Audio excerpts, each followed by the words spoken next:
Hi everyone! Today I'm going to share you the steps that I faced here in Andalucía in Spain to get PrEP and to start with the process for you to get the free access to the medication here in Spain. I understand it can be a little bit of a challenge. Spain has proven to be one of the hardest countries. I have only tried in Brazil, where I'm from, and Dublin. And actually here in Spain and Andalucía felt a little bit like a game on what are the levels and steps that I had to follow in order to reach the final goal. I've been through a lot of challenges and I want to make sure that my personal experience is translated here in this video. I am not a doctor and there might be other official processes for this, but this is the one that me as a foreigner was able to find. So I want to facilitate the process for whoever is starting this, from all the topics from the beginning, all the requirements and all the documentation you need to have in order to start the process. Then later going to the first steps to request the PrEP and entering the system. And a little bit of my tips when you actually enter the process and facilitating all the follow-ups once you already reach the system. If you're actually looking for getting PrEP here in Spain, here's what you have to expect initiating the process here, okay? So let's go to the first requirement.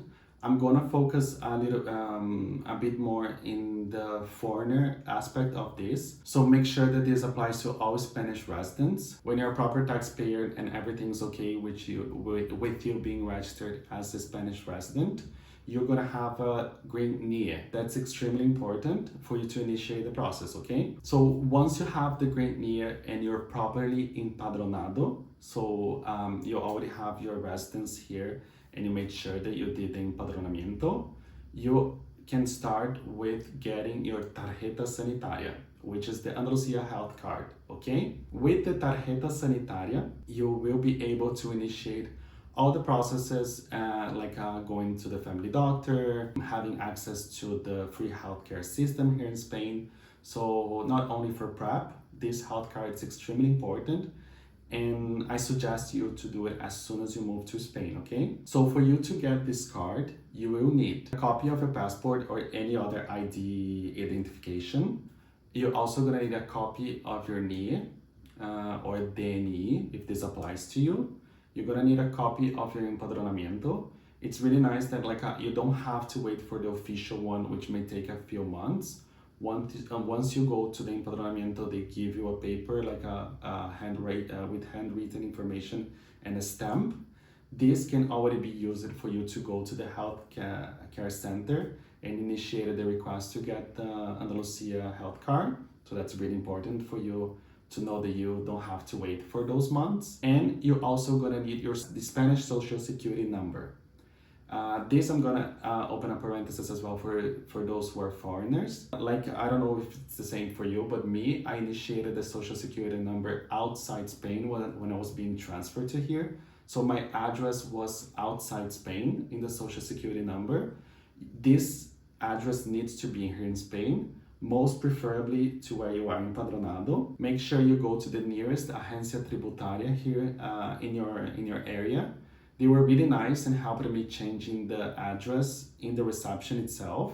But if you do have access to the clave digital, I didn't have by that time, you could do this online. I'm gonna try to make this process as manual as possible, understanding that you don't have access to all the digital resources and registrations for facilitating this online, okay?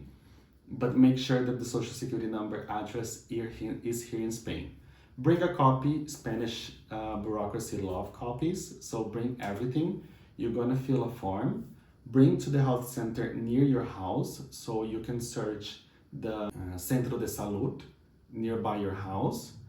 And you're gonna bring all this documentation, fill a form, and that day you already get the number of your health card. So I'm trying to make sure that I translate all the proper names. This number is already your health number here in Andalucía. With this number, you can already get a family doctor and request an appointment with them. So get assigned a family doctor, and from there, you're halfway through the PrEP process, okay? You will see that by this time, I have not shared or mentioned PrEP at all. I initiated the process or tried to initiate this process with a private doctor, and they didn't even know what PrEP was, and they literally wrote on a prescription paper PrEP, which I couldn't do anything in the pharmacy.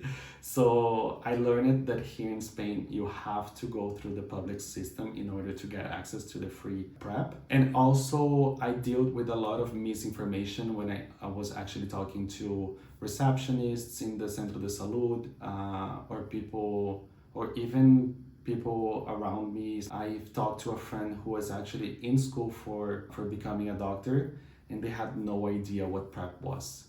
I'm sharing this. I'm extremely okay with my sexuality, but I understand that most of you may still be processing this. Going throughout something like this can still be a taboo, which shouldn't be, but I understand it is.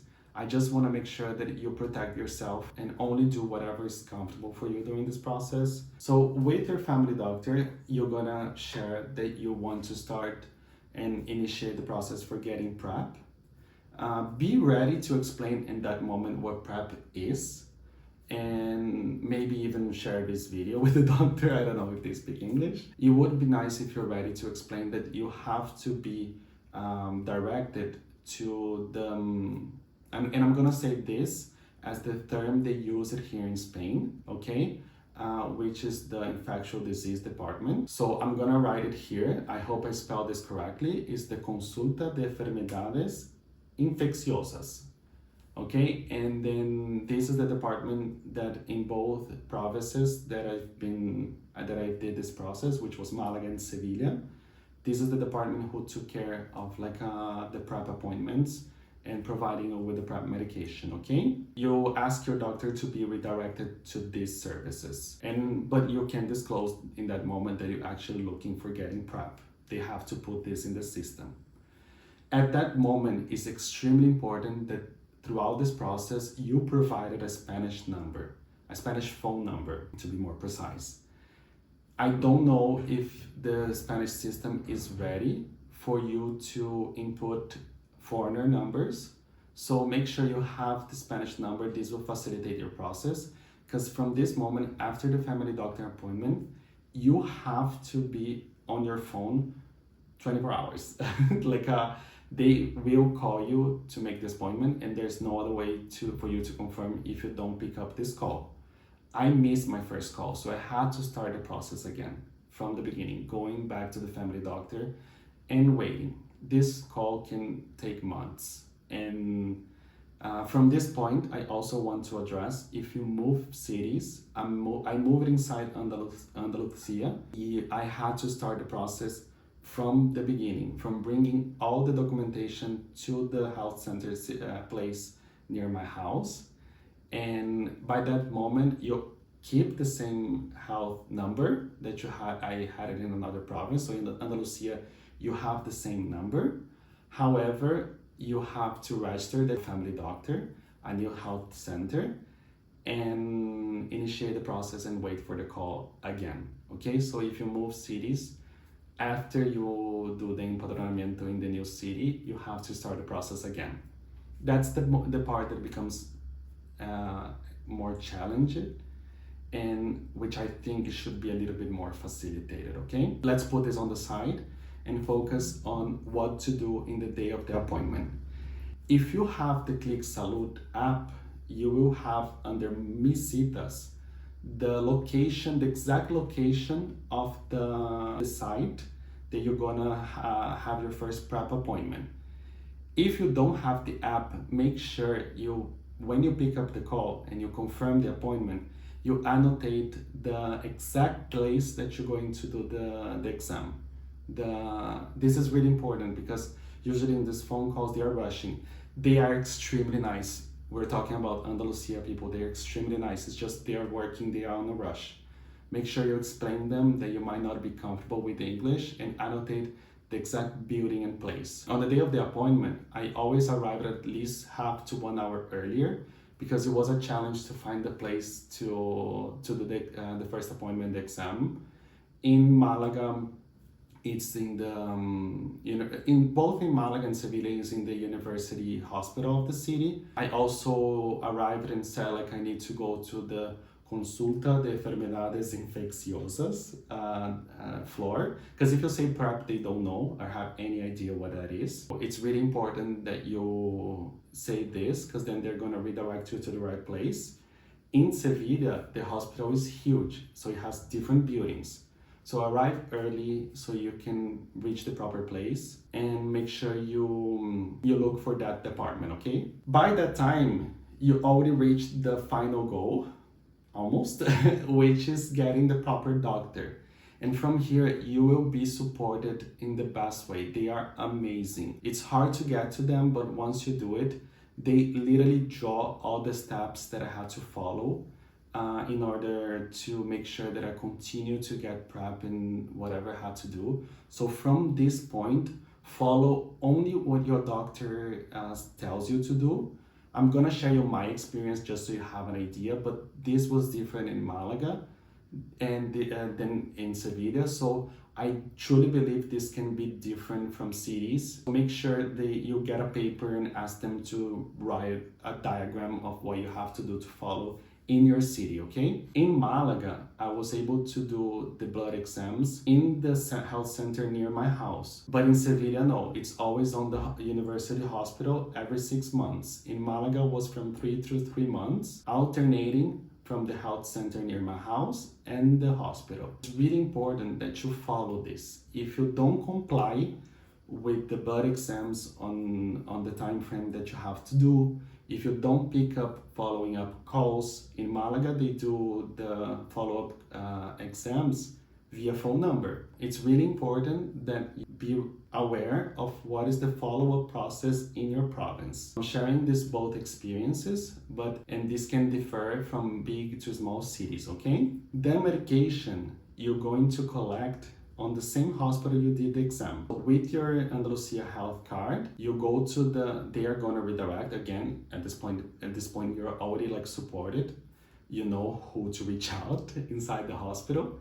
But at this point you get the medication in the hospital, and you always have to get in the same place, okay? Both on the day of the appointment and whenever I have to get the medication, I get justificantes, which is like a doctor's note informing that I have to be there, which has to be accepted by your job, and make sure that this is communicated with a safe management department in your company, because you will have to do this every time during business hours and during business days. I remember, at least this is what it was when I was living in Malaga, this was only on Wednesdays, so all the appointments, everything happened only one day of the week.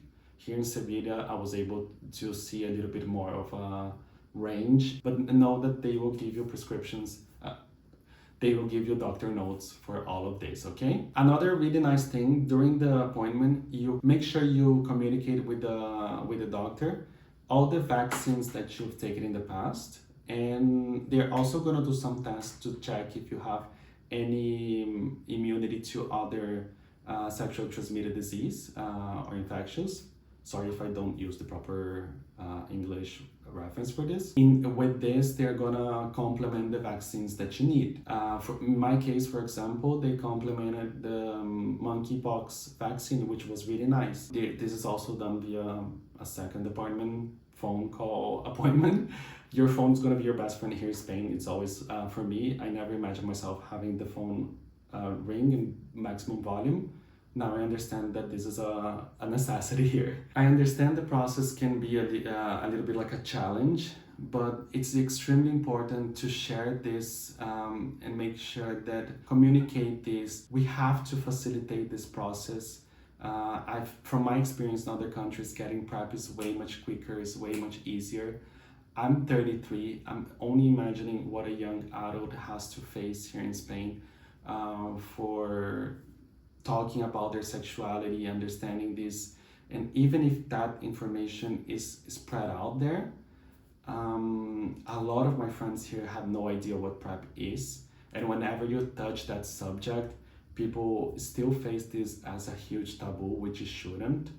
but it's our job to make sure that, in my video here, is the only goal is to make sure that we take care of ourselves as a community. Use this video, like the comments here, to ask any questions, anything that it wasn't clear in the video. This is my first video, so I'm so sorry if I was nervous and did not know how to express myself in all the terms and aspects of like what YouTube format needs.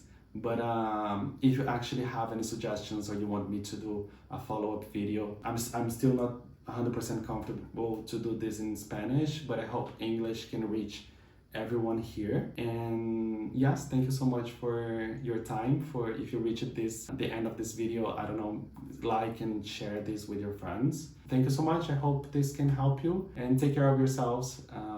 Bye bye.